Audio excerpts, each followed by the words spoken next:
ายดีทุกคนสบายดีFCที่หน้าห้างอินดีตอนทับคูส่งน้องสาวลาวคำมวดมาทุกคนมูนิตู้มันพาทุกคนมาเฮ็ดโฮงทานเนี่ยพ่อเสียทุกคนเนาะมูนี้ก็จะเป็นมื้อที่เพิ่นส่งสการก็เลยมาเฮ็ดโฮงทานขายเฟอขายอย่างนะทุกคนมีนิทานเด้อมันขายได้มากก็มาแต่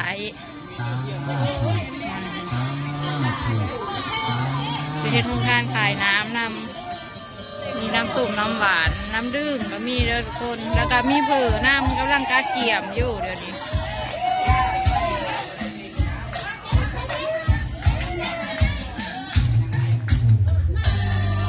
ก็จะอยู่รูปหนูตู้สิพาทุกคนลงไปดูรูปเด้อ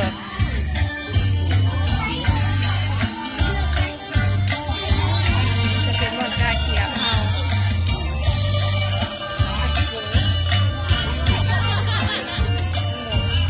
หม้อโคตรขนาดเลยนอกจากจะมี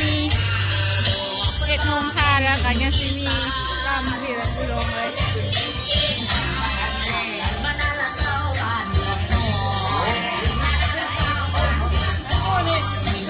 มีลำพออันนี้ยังเป็นกลางเว้นอยู่นะก็จะมีลำผ้าให้พ่อแม่พี่น้องเบิ่งก่อนให้ผู้เฒ่าผู้ทำส่ง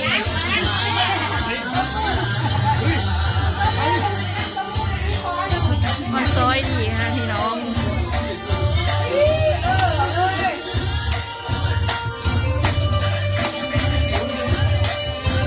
อันนี้จะเป็นการฟ้อนการรำลูกชิ้นหมูแล้วทุกคนเด้อหม้อละ20 ลิตรเนี่ยมาเด้อเปิดร้านแล้วเด้อบันนี้เด้อมันใครอยากมากินเปิดกินอย่างก็มาได้บันนี้ได้มาซื้อเด้อเดี๋ยวมาหลายเติบเส้นเผอ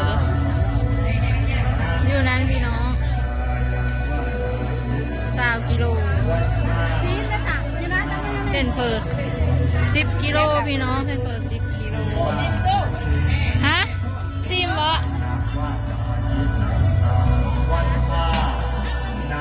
มาซิมบ่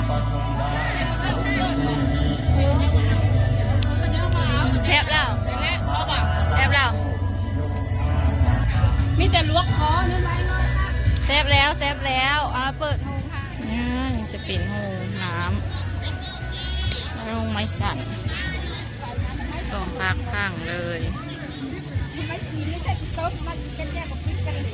งานส่งสการเนี่ยคู่หรือว่าเนี่ยท่าน้องพี่น้อง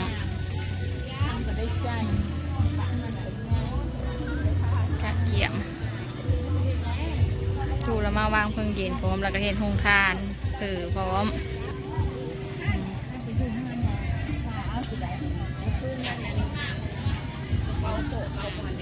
แล้วก็จะมีผีน้ำลายพี่น้องแต่ว่าตอนนี้กำลังเกี่ยมมาเด้อพี่น้อง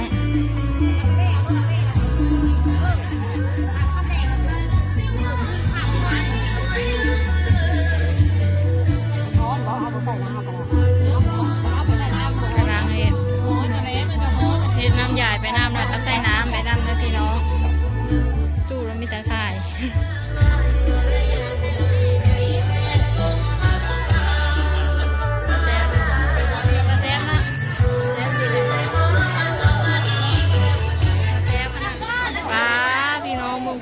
ก็จะเปิดทานเผอโฮงทานเต็มเลยผู้ปัจจุบันนี้เผยได้เสร็จสิ้นแล้วทุกที่ตัวคิดว่าสิขายทันบ่พี่น้องตู้คนมาถ่ายวิดีโอพี่น้องเบิ่งลูกค้าเต็มเลยพี่น้องมาเด้อไม่ใครอยากมานั้นเผอก็ได้เด้อมากินเด้อตู้เล่นโฮงทานเผอเด้อมันนี่เด้ออยู่วัดบ้านถ้ำนะพี่น้องเนี่ยลูกค้ามาหลายขนาดเลยบรรยากาศเต็มเลยพอจะเปิดเมื่อกี้นี่ยังไม่มีคนพอเปิดแล้วเราคนวุ่นวันเลยปุ๊บ สียงก็ไม่อยากได้ยินปานใดเลยพี่น้องเพราะว่าบ่ได้ใส่ไม้คนตัวขายเผยบ่ได้หลายคนตัวขายน้ำเอาปะตัวขายน้ำเอาจ้ะมาพี่หามาพี่เลยแต่ยังอยู่ในป่าแยะ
แซ่บว่ะ ยงละก็น้ำมาใส่ไม่ได้ว่าจะเปิดแล้ว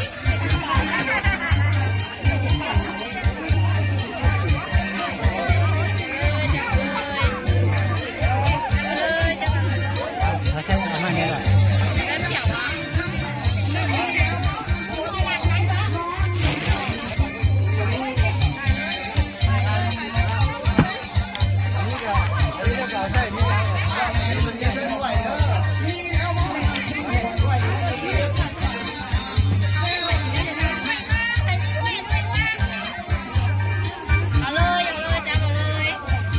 สองเลยทีเดียว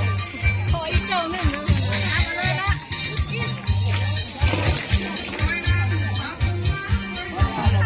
ขออีกเจ้าหนึ่งเด้อบนมาพี่น้องตู่ปัจจุบันท่านพี่เพิ่นเริ่มแห่มาแล้วตู่บ่เห็นจะเป็นบรรยากาศเพิ่นกำลังแห่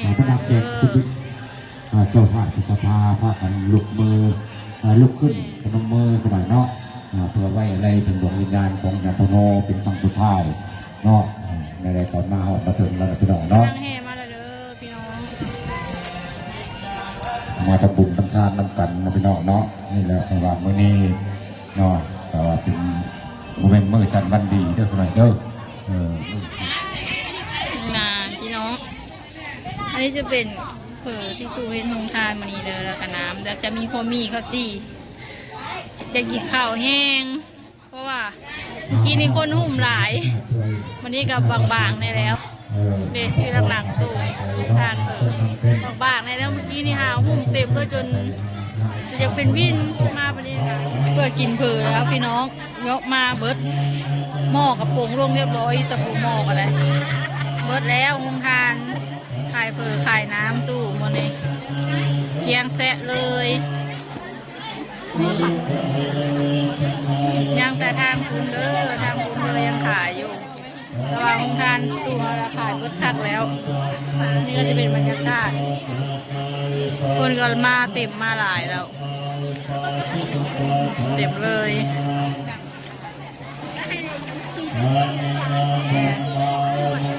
นะคะคนสองขาค่ะวันนี้ตู้ก็จะได้ขอปิดคลิปกันเด้อเพราะว่ามุ่งทาง